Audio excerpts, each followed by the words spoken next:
லேசாக ஓகே.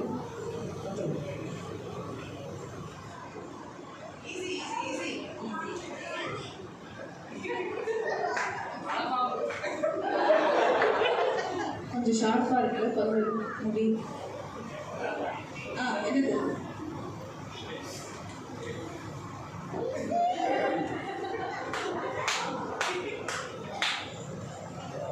கீழே போங்க.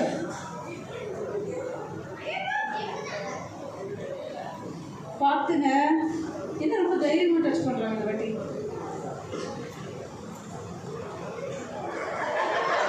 என்னது ஃபீல் பண்ணுறீங்களா? அது கொஞ்சம் பேக் ஸ்மெல் வரும் அப்படியே லைட்டாக